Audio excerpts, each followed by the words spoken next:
Nigeria continues to grapple with insecurity on multiple fronts, from banditry to kidnapping and organized crime. The institution at the heart of enforcing internal security is once again under public scrutiny. This time, it's not about operational lapses, but about the money, public funds to be exact.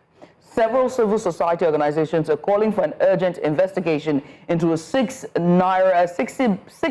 billion naira contract allegedly awarded for police uniforms, raising questions about transparency, procurement practices, and the role of oversight in the Nigeria police force.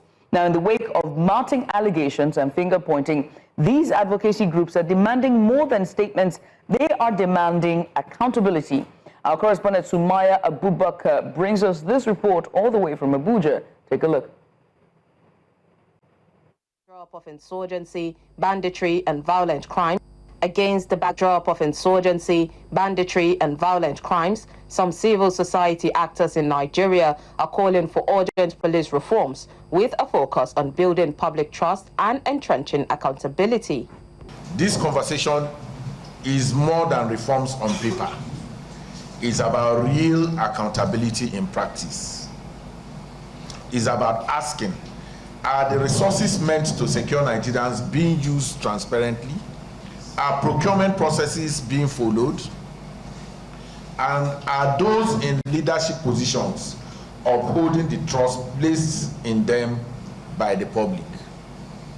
They say that this stems from a recent controversy implicating several high-ranking police management officials over a 6 billion naira uniform procurement contract, allegedly split into 66 smaller contracts to bypass financial rules, despite an earlier 7.34 billion naira allocation for the same purpose.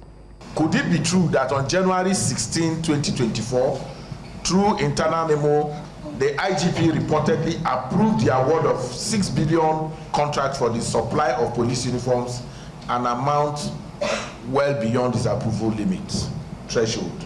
Also under scrutiny are allegations of the irregular sale and ceding of police barracks to cronies through a private firm allegedly linked to the IGP. These actions, if true, are not only in violation of federal infrastructure laws, but represent a direct threat to national security, as barracks are designated as critical security assets. They call on the police to take the lead in becoming a model of transparency and accountability in its operations. We believe that accountability is not a threat to the police, but a necessary tool to build public trust, enhance efficiency, and deliver the security that Nigerians desperately need. As calls for transparency grow louder, all eyes will now turn to the leadership of the Nigerian police force for answers. Many citizens will be hoping that these allegations are addressed holistically, with the police restoring trust to a system supposed to be a model of transparency. In Abuja, for News Central, Sumayya Abubakar. Well, joining us now is the reporter behind the story, Sumayya Abubakar, who has been following this development closely. Sumayya, good morning. Sumayya, good morning to you and welcome onto the show. Good morning, Dr. Good morning, Judith. Thank you for having me this morning. Thank you for being here. I mean, let's get started with the basics, shall we? How did this story come to your attention, and what was your first reaction when you heard about the 6 billion naira uniform contract? I mean, you attended the civil society roundtable. Tell us, what came to your mind? Let's start there first.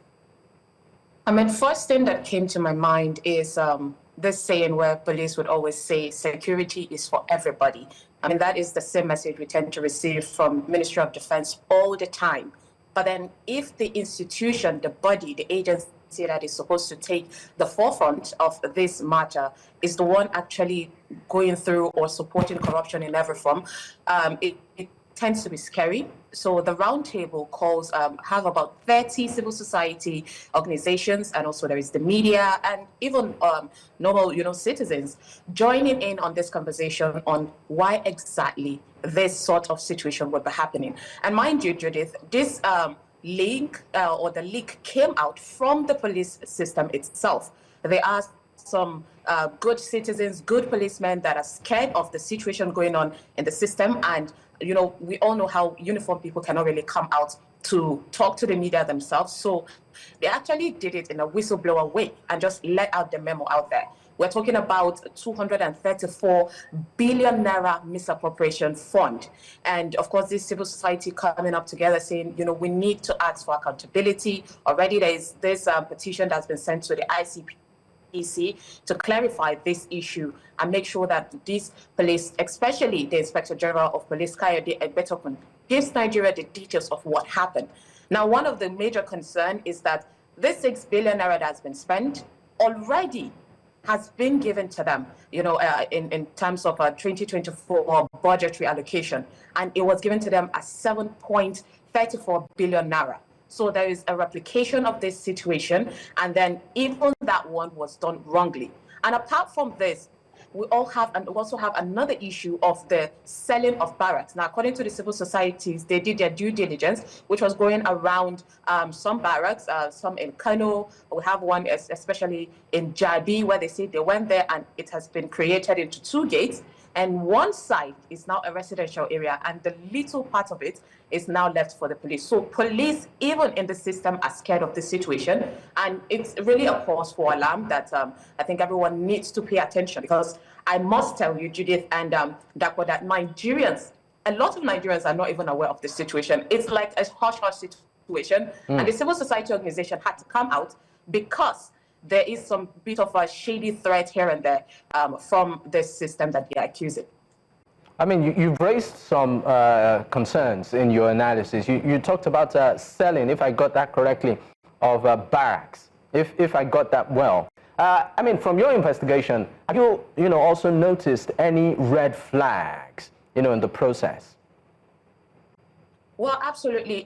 We got our first-hand information from, like I said, the civil society, and they gave details of their findings. It's not just what the memo that was leaked said. It's about them making their own rounds, making their own findings. And yes, there's been really concern. People that were also there, citizens, said they noticed that. Now, of course, the people that are truly in the system, which is the police, which of course Nigerians are calling on better reforms for the police system. They need the uniforms, because there's been rumors that even police themselves have to buy their own uniforms and all of that.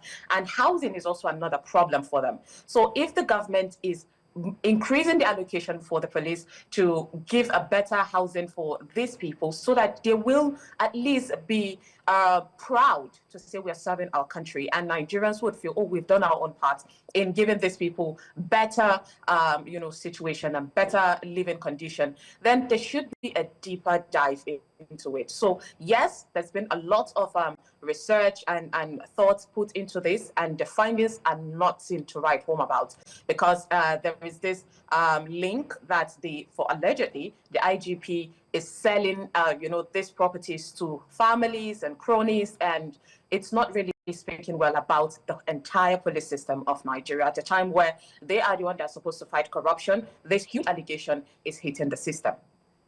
I mean, during the roundtable discussion, or the roundtables, civil society roundtable in Abuja, where you attended, were there any officials from the Nigerian police force? Were they there to also make the case as well? Have there been any statement put out by them regarding this memo?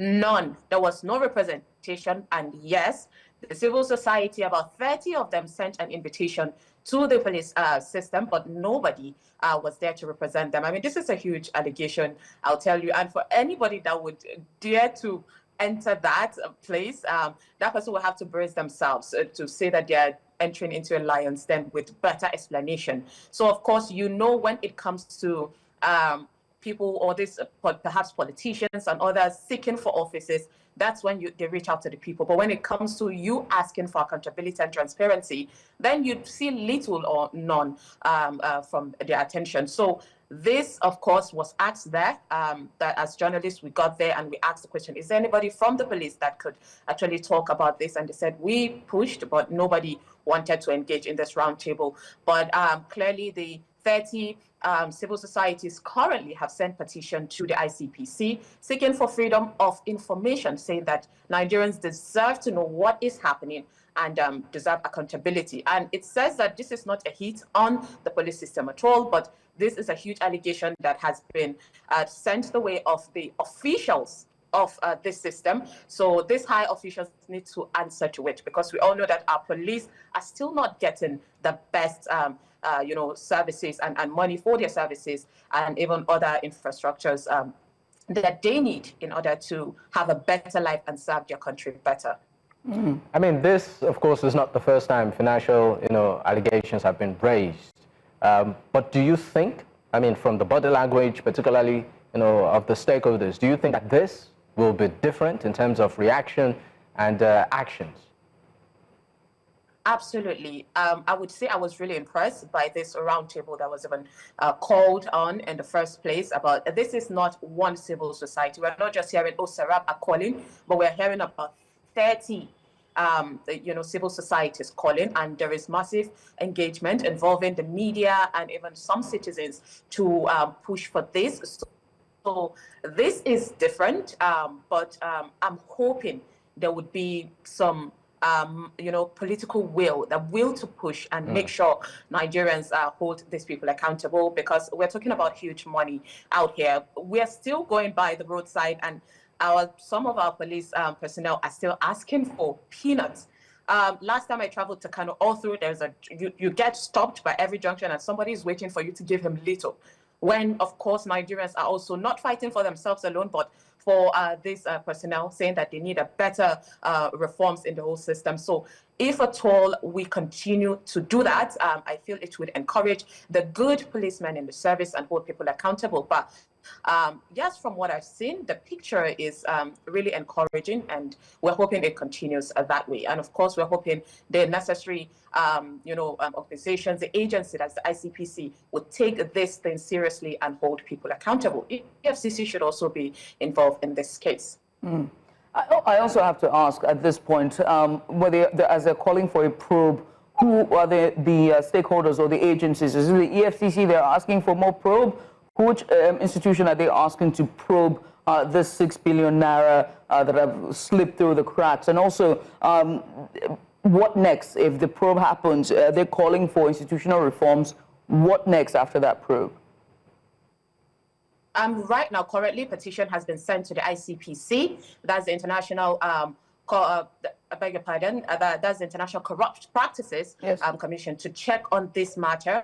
And this ICPC is supposed to make its necessary findings, because we all know if these civil societies are the one pushing for the probe, it's going to be a delay, there's going to be a lot of drags, and nothing might really be put out there for them. But then if the body in charge of searching for corruption and holding people accountable is one to do due diligence in this, then of course this would come out. And what the civil societies are asking for is, if at all this comes out and this is, the whole allegation turns out to be true, then the people involved in this allegation needs to be held accountable. There needs to be penalty. If you want to set an example, or if you want the system to run, then it has to be leading by example. So these people should be held accountable, and we've seen how the president has extended the IGP Kayode Egbetokun's tenure, and if at all it's true, then this has to be halted, and of course given to the best people that have the country at heart. Right. I must say thank you for just taking out time to join us, Sumayya. I wish you could go further, and we do hope that just a final remarks, if you can, for 30 seconds. What's your call to Nigerians at this time when it comes to this? Is a huge issue when it comes to transparency, especially with security agencies and security institutions. Probes, money's being slipped, money's meant for uniforms and situations like this, but somehow it slips through the crack. What should Nigerians be looking out for? Just very quickly, 30 seconds if you can. Absolutely. So first of all, I have to, blow our trumpets. News Central is one of the stations that have carried this story, and talked about it extensively, and it's because a lot of Nigerians are not aware of the situation. So, and we are so used to the fact of going on social media and ranting. This is something that needs a huge, call. And one thing we know is that the people have more power. So if we're calling on the government collectively with one voice to hold anybody accountable, to fight corruption, then I am sure it would be done. So Nigerians need to keep their ears on ground, know what's happening in their country, in every system and every sector, and make sure they hold people accountable. It's not just this whole situation to be left to only the CSOs, but also citizens have more power. So let's join hands together and ask for that freedom of information in terms of every sector in Nigeria. And I'm sure our country would be great because it definitely has the potential. Sumayya, very insightful thoughts and very insightful details. We thank you so much for the story, for going behind, and also thank you for bringing us this report and bringing it to the fore. It's very important as well. Appreciate you for all the hard work you're doing, and thank you for joining us this morning.